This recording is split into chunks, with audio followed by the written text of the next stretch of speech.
The Galactic Scientific Coalition, a centuries-old institution of boundless knowledge and even greater arrogance, convened in the Hall of Trials orbiting Carthun Theta.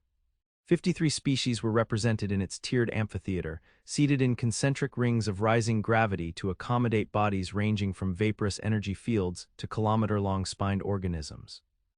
Floating glyphs flickered in the middle, displaying a single planet's jagged surface and atmosphere like a dissected insect, Trial World 8F1, known informally as the Trial World.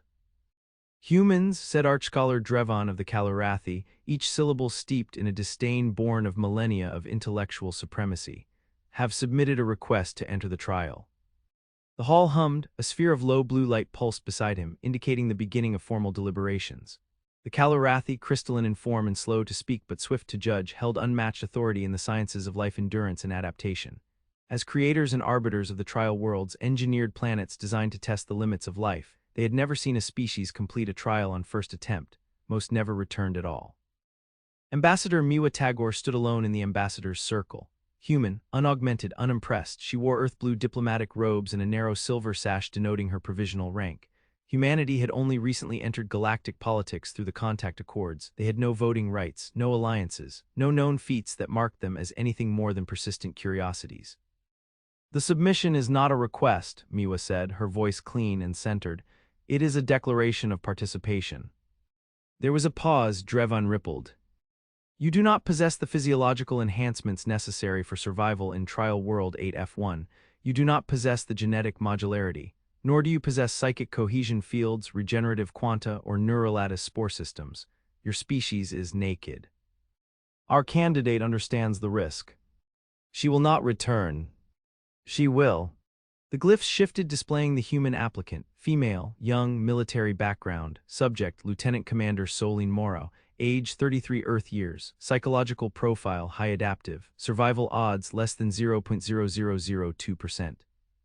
The vote was recorded. As humans had no official seat, no one voted in their favor, but participation in the trial could not be denied if a civilization demanded it under Clause 9 of the Biological Accord. The Kalarathi had inserted the clause themselves centuries prior to prove a philosophical point that only the worthy survived. It had never been successfully invoked until now. Solene Morrow awoke from cryosleep 38 hours later, orbital above 8F1. No ceremony, no mission control, just her heartbeat syncing with the capsule's internal rhythms, cold air biting her lungs as the neural interface ignited. The shuttle did not land, it dropped her. Atmospheric insertion in a reinforced capsule, unarmed, carrying only a multi-tool, a hydration membrane, 5 protein discs, a skeletal mapping drone with 42 hours of charge and a thermal tarp. No AI assistant, no orbital overwatch, no plan for extraction, trial protocol forbade it. Trial World 8F1 was built to test not strength but cognition under extremity. The world shifted ecosystems every 72 hours. The biosphere rewrote itself with rhythmic violence. It created life and then destroyed it to see what adapted. Volcanic valleys filled with glass storms, jungle zones that spat neurotoxic pollen, oceans that rose and evaporated on a 10-day cycle. The only constant was change and pressure. Solene landed in a brackish swamp beneath a violet sky. Heat waves shimmered. Insects the size of her thumb darted through the air. Trees here bled bioluminescent sap that hissed when touched. Her boots sank 6 inches into ground that pulsed with heat. She stood still and waited, inhaling once, twice, long and deep. There was no fear, only calculation. Day 1, she logged location coordinates and marked weather conditions with the skeletal drone, then buried its charging unit in loose earth beneath her thermal tarp. She converted a root cluster into a hydration system and scaled a half-living tree for high ground observation. Her map was blank. The drone's scans reset every 3 hours due to terrain fluctuation. Still, patterns emerged. Day 2, the swamp became a dry basin. Heat increased by 34 degrees. Night brought sub-zero winds and dust storms. Solene built a shelter out of rebar skeletons of dead fauna. Her protein discs were untouched. She caught a reptilian creature using its own thermal signature against it, cooking it over heated sand under a metallic plate. By day 6, she had not only survived the reconfiguration of 3 ecological zones, she had adapted. She had begun to anticipate. The trial world wasn't random, it was algorithmic. She sensed rhythms beneath the chaos, a logic buried inside the madness. No species had ever perceived it. They had all responded to the world. Solene sought to understand it. On day 9, something found her.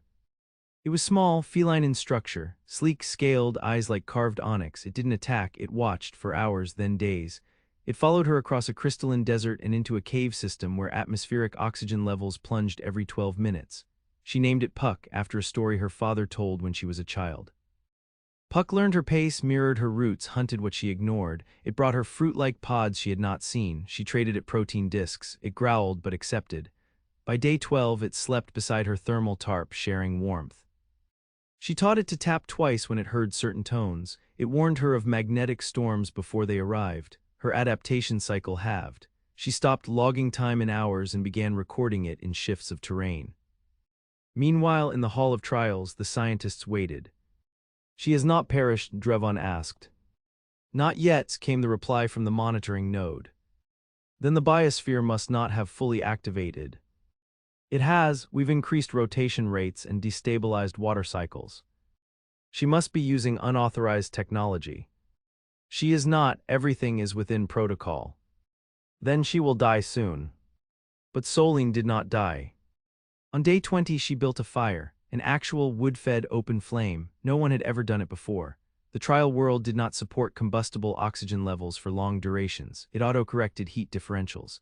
But she had noticed that every 7th night during the biome's transitional phase, the atmosphere dipped into a precise mixture that allowed it briefly.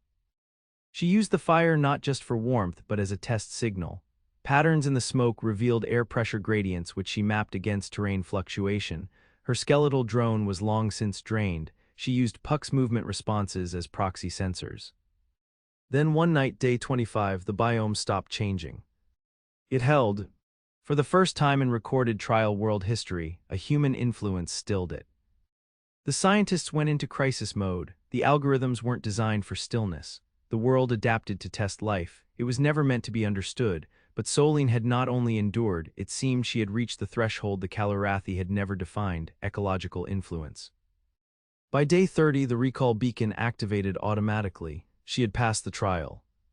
But she didn't leave. Solene stayed. She waited until the biosphere shifted again, and only then did she trigger the beacon. When she was retrieved, 41 days after insertion, she brought with her a single satchel, a thermal tarp wrapped around her shoulders like a tribal cloak, and a four-legged alien creature cradled in her arms. She stepped into the decontamination chamber and met the sterile gazes of the Coalition's retrieval team. Then, with deliberate calm, she sat cross-legged on the floor, fed Puck a slice of cooked root, and lit a chemical fire in a small heat-proof dish. The smoke coiled upward. She smiled. "You want to know what happened?" She looked each of them in the eye, the firelight flickering off metal walls. "Then sit down, I have a story to tell." They did not sit at first. They watched from behind reinforced transparisteel as Solene fed the creature in her lap, Puck, as she called it, treating it not as an asset or specimen but as something alive and known. The decontamination team, composed of photonic lifeforms and kinetic carbon androids, made no move. They were trained to process survivors, not phenomena. Dr. Tailvor, one of the few non-Kalarathi xenopsychologists permitted to observe trial returnees, broke protocol and entered the chamber without full spectral clearance. A member of the Hyrallax order, his body resembled a humanoid lattice of golden lines interwoven with strands of living magnetism. He knelt at a respectful distance. "You are calm," he said. Solene replied without looking up, "Because I'm alive." "That is not common." "I never cared much for being common." Tail's lines pulsed faintly, indicating interest. "And the creature?" "Companion, not a pet, not an asset, name's Puck." "It should not exist. The trial world does not support long-term fauna persistence." Solene tilted her head. Then maybe the trial world's gotten tired of that rule. The chamber's atmosphere was sterilized thrice before Solene was released. Standard protocol would have required full neurological review, memory enmeshment scans, and cultural defragmentation therapy. But Clause 9 did not allow for post-trial intervention beyond physical examination. She was human, unallied, unbound, legally outside jurisdiction. Still, the Coalition's interest burned brighter than protocol. They offered her a place in the Ecological Research Division. She declined. They offered her access to restricted archives. She declined. They offered citizenship in 6 different allied polities with enhanced physiological augmentation. She declined. Instead, she asked to speak to the Assembly directly. Drevon presided again. This time the amphitheater was full. No species declined to observe. What they had dismissed now demanded full reconsideration. It was not that Solene had survived, it was that the world had changed in response to her. She walked into the chamber dressed in simple expedition gear, Puck at her side, padding softly over polished crystalline flooring. Her face bore the weathering of a month in a world that despised pattern. Her eyes held no reverence. "I wasn't supposed to return," she said without being asked. Murmurs rippled across species that communicated in air, light, water, and pulse. "I get it, you think you've built something perfect, a test that proves worthiness through endurance, but you don't understand what you were testing." Drevon shimmered, "Clarify. You weren't testing survival, you were testing compliance." That word hung in the air like a detonated charge. "You built a world that punishes predictability and rewards compliance with chaos. Everyone who went in before tried to fit into it, tried to survive by its rules. They played your game, I didn't." Drevon's voice echoed with crystalline resonance. "You subverted the trial." "No, I changed it." She activated a holographic node she had constructed using scavenged terrain data and harmonic memory replication from plant signals. The glyphs formed a time-lapse projection of the trial world. It showed zones slowing, patterns forming, and then the most impossible thing of all, recursion. Ecosystems not just changing but repeating, echoing her choices. "You weren't watching a trial," she said. "You were watching a conversation, you just never stayed long enough to hear it." Drevon leaned forward. "What are you claiming?" "That the trial world is not just a test bed, it's sentient, not conscious like you or me but reactive, cumulative. It builds an intelligence through interaction. Every organism leaves a trace. But until now, none of those traces lasted long enough to accumulate into a feedback loop." Tailvor stood. "And you did."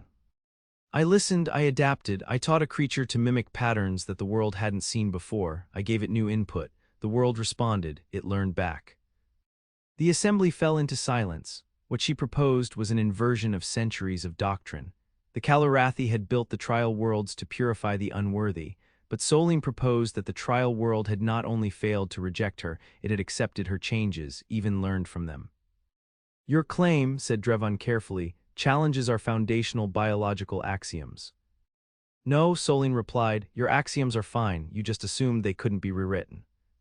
That single sentence was recorded by every observer drone in the chamber. It echoed across Alliance networks. Over 100 species began quietly revising their understanding of human cognition. Back on Earth, in a high-orbit dock above the Pacific Singularity Station, the Terran Diplomatic Corps received the footage with a mixture of awe and calculation. Earth was still a fledgling participant in galactic discourse. No territory, no real military alliances, but the footage of Solene sitting beside a campfire in a world where fire should not burn spread faster than any broadcast had before. A flame in defiance of entropy, a human cradling a predator as kin, and a story told not to assert dominance but to demand recognition. Within weeks, a delegation of 3 non-aligned species arrived at Earth's orbital station. They wanted to learn how Solene had done it, how she had listened, what else humans knew about pattern, unpredictability, and change. Then came the requests. First from the small, minor polities who had no seat at the Coalition Assembly. They asked for Earth-made pattern analysis tools, for training in environmental intuition, for story-sharing protocols. They didn't want technology, they wanted human thinking. Then, from the powerful, the Kalarathi requested a second human participant, someone to re-enter another trial world under observation. Controlled conditions, no deviation. Earth refused. Instead, they offered something else, the first human form of trial interpretation. Not science, not religion, something new. Solene Mara would lead it. Within months, Earth became a quiet nexus for every species that had failed the trials. They came with questions that their elders had ignored, and in turn, Earth shared not blueprints or weapons but stories. The first story told was Solene's, not the one in the chamber, not the one for the assembly, but the one she told to those who listened by firelight. A story about a world that changed because someone cared to listen. A story of a creature once alone that had found companionship across language. A story of fire in the dark. The story began to travel. And with it, Earth became something new in the eyes of the galaxy, not powerful, not dominant, but dangerous in a way no one had expected. Because humans had found meaning in the trial. And meaning was contagious, they came in silence at first. Unarmed shuttles without insignia. Vessels with black hulls, no transponder beacons, drifting into Earth's orbital traffic like ghosts among machines. A dozen species, then hundreds, small groups, pilgrims, scholars, renegades, outcasts, not sanctioned by their governments, not aligned with their empires. They came because of the fire. The station above the Pacific was expanded hastily, docking arms welded overnight, inflatable habitats inflated in rings around the main axis. Earth called it the Ember Array, a place where stories were told not to assert truth but to explore meaning. Solene Morrow never claimed power. She led nothing, commanded no fleet, issued no doctrine, but every species that approached her emerged with a shift. They returned home with altered decision trees, new mathematical frameworks, ritualized memory compression exercises, environmental resonance models. The kinds of things you didn't invent, the kinds of things you realized. And then came the Vyurathi. A triumvirate species, their consciousnesses distributed across three bodies, the dreamer, the speaker, and the blade. They were known across the spiral arms as architects of stability. It was they who had stabilized the Second Collapse era. Their fleets enforced the silence zones where war had once boiled between stars. They had sent envoys to Earth after Solene's trial, but their requests had been deflected, softened, redirected. Now they sent warships. Not to threaten, to watch. The Ember Array orbited between their dreadnoughts like a campfire surrounded by beasts. Puck, now fully grown, patrolled its decks freely. It was not tamed but accepted. Every species respected its presence. No one tried to remove it. One evening cycle aboard the Array, Solene sat in the upper observation ring with the speaker of the Vyurathi. It had assumed the form of a many-faceted avian form, flesh interlaced with refracting bone, always in motion, always thinking. We have reviewed the changes across over 400 minor polities, it said. Where humans have spoken, laws have changed, alliances have broken, some for the better, some not. You sound concerned, Solene replied, sipping hot kelp broth from a carved obsidian cup, a gift from the Namari who spoke through scent. We are not concerned, we are intrigued. You have no armies, no planet killers, but your words travel like viruses. Your presence destabilizes entropy models.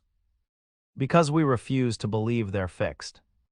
The speaker studied her in silence. Then, what did the trial world teach you that we did not already know? That knowledge isn't the same as understanding. That truth is what survives the longest, it's what connects the deepest. The speaker shifted its feathers. Poetry. Survival is poetry, she replied. You just stopped reading it. While the coalition deliberated the implications of Earth's growing influence, a crisis ignited in a sector known as the Un Belt. A navigational collapse of a cold, dark lattice net triggered a chain reaction. 3 habitated moons lost orbital equilibrium, and a gravitational tear threatened to consume the regional gate. Millions displaced, communications severed. None of the major empires responded in time. But Earth did. Not with fleets, but with the story core. Volunteers from dozens of species trained under Solene's doctrine of adaptive narrative systems. They didn't rebuild infrastructure, they listened, they mapped memory. They used cultural scaffolding and psychological topology to identify stable identity nodes across the displaced populations. Within 10 cycles, they stabilized migration through language coherence. When coalition envoys arrived weeks later, they found not chaos but temporary settlements organized by story paths. Songs as city maps, myths encoded as supply chains. The displaced were not merely surviving, they were becoming something new. A Kalarathi observer watching from orbit submitted an emergency theory report. Human cognition is not linear, it is recursive under pressure. This makes them unsolvable. Their impact is not additive but emergent. The more you interact, the more you change. That report leaked, and the galaxy began to fracture. The Rixathi Dominion, one of the most rigid empires in the northern spiral, issued a proclamation of containment. Humans, they declared, were not to be shared. Their methods threatened stability, doctrine, and the natural path of sentient development. They attempted to blockade Earth. They underestimated what Earth had become. The blockade failed before it began, not because Earth fired back, but because no one enforced it. The dozens of species who had learned from Solene, even in fragments, refused to comply. Some hid humans on their ships, others deleted navigational data. A few staged spontaneous route deviations that formed an accidental convoy of hundreds. Earth hadn't formed a military alliance, it had formed a cognitive allegiance. When the Rixathi sent a flagship to impose order, it disappeared en route, no trace.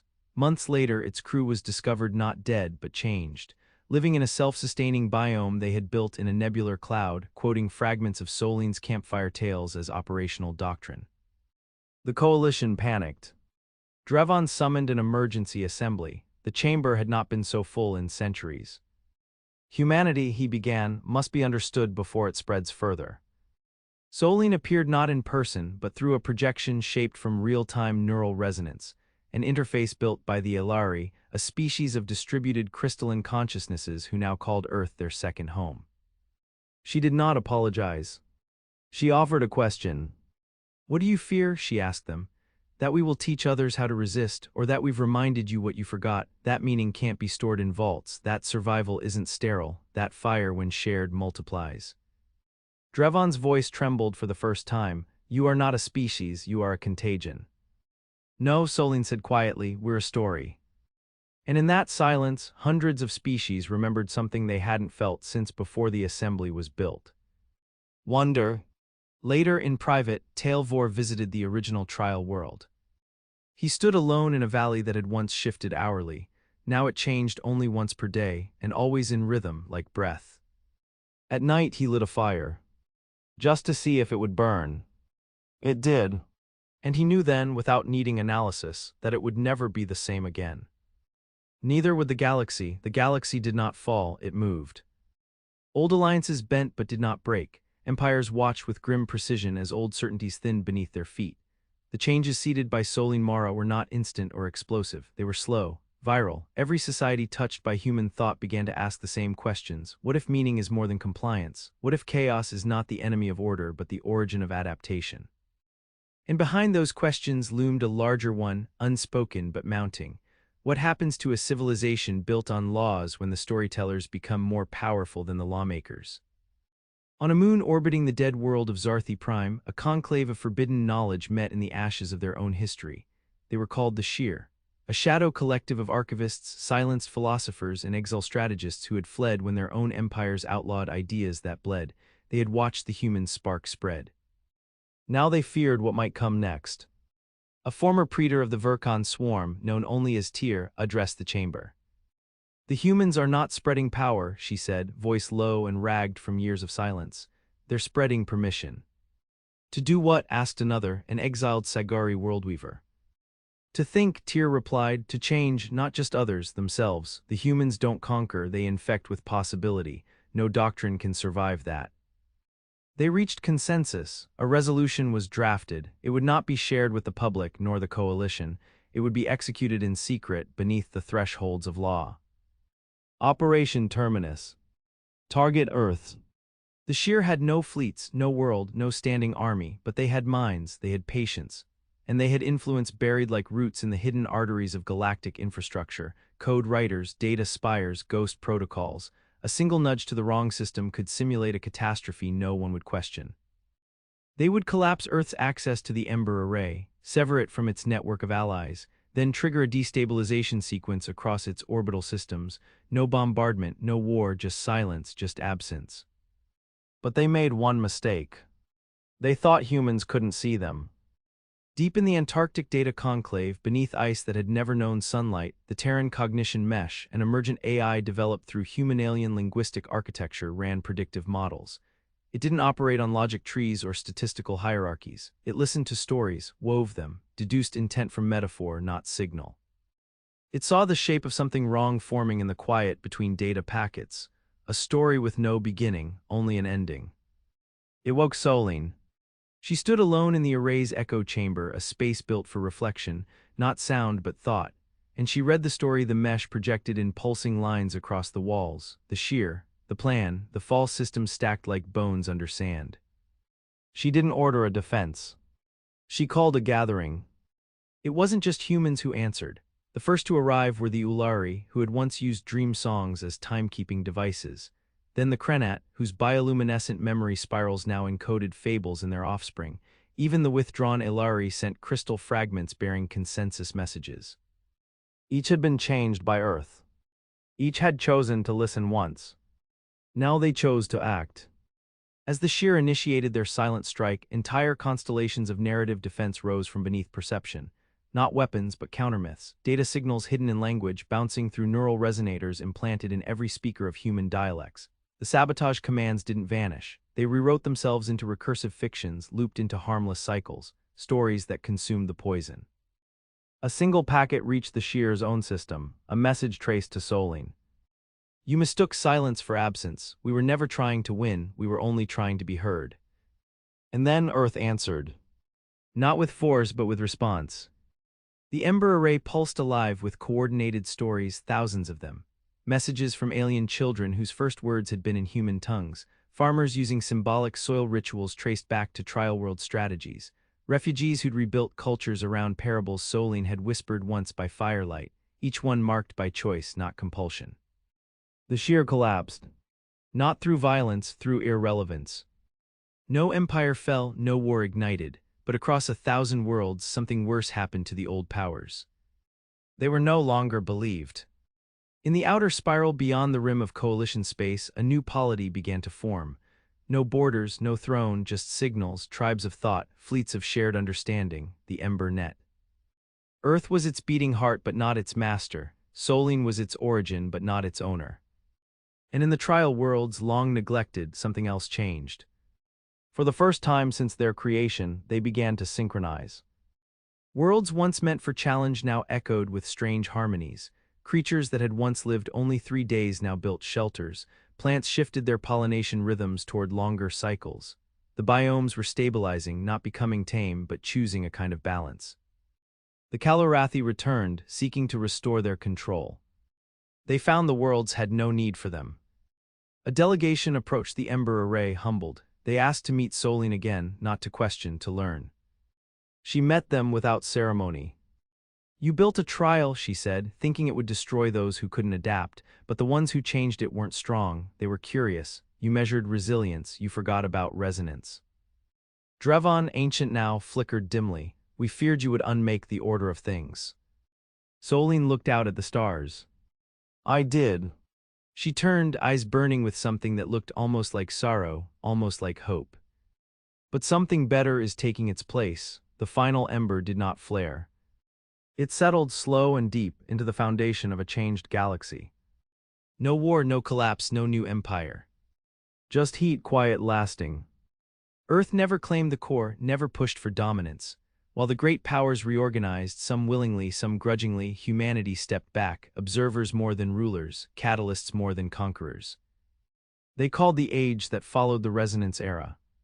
Not for what was built, but for what echoed. In the far systems of the Burix cluster, navigators guided their ships not by fixed waypoints but by evolving music.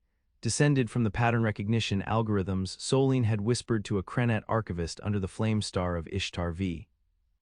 In the floating libraries of the Vesuntide, children were trained not in rote memorization, but in the feel of stories, the pull of archetypes, the flex of metaphor, the symmetry of truth over time. One of their favored study modules, the Human Pattern, Volume 1, Solene and the Fire That Listened.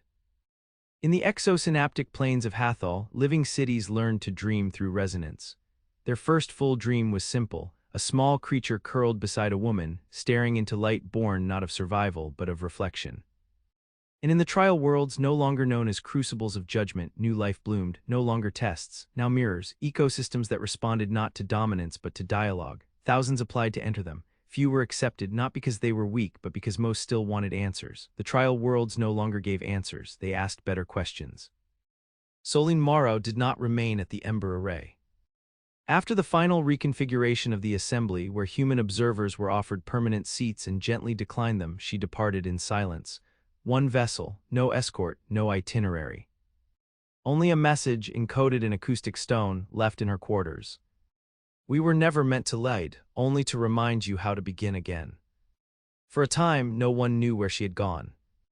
Years passed, her name entered the metalinguistic lexicons of at least 7 civilizations.